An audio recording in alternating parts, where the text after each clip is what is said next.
Kaso ng dengue patuloy sa pagdami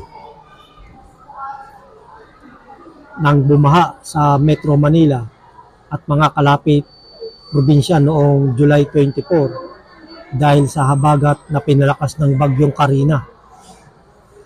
Marami ang nangamba na dumami ang kaso ng dengue dahil maraming tubig na naiwan ang baha.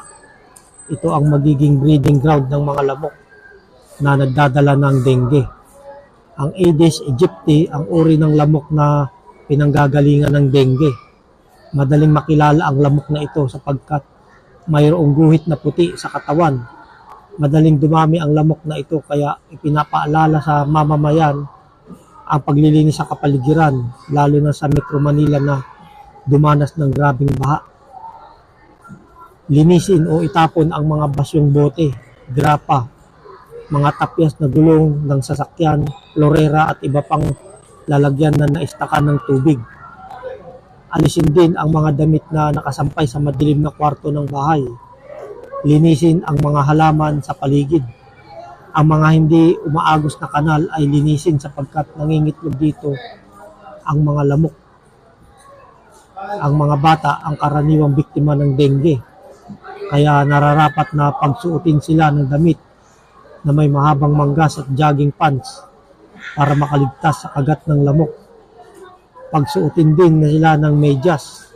Ganito rin sana ang ipasuot sa mga bata habang nasa school. Karaniwang ang mga school na malapit sa mga binahang lugar ay maraming lamok. Wala pa namang pagtataas ng dengue sa Metro Manila pero sa ilang probinsya may mga report na tumaas ang kaso ng dengue.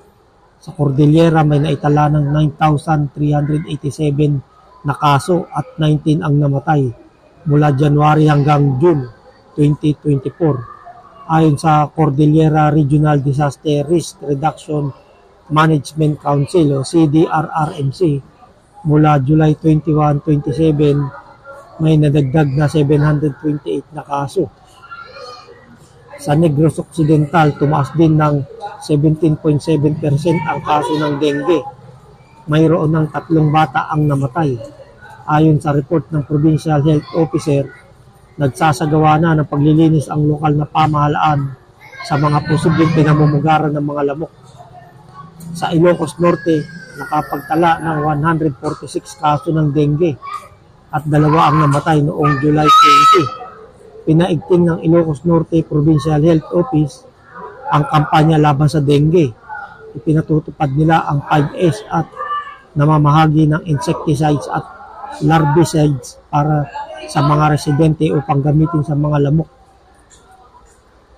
Sintomas ng dengue ang mataas na lagnat na tumatagal ng 1 linggo, pananakit ng ulo at mga kasukasuan, pagkakaroon ng rashes at ang ihi ay kulay kape.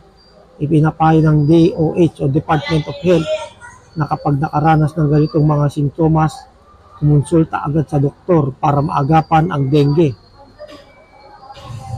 Ngayong wala pang bakuna laban sa dengue, ang pag-iingat at paglilinis sa kapaligiran ang tanging panlaban sa sakit.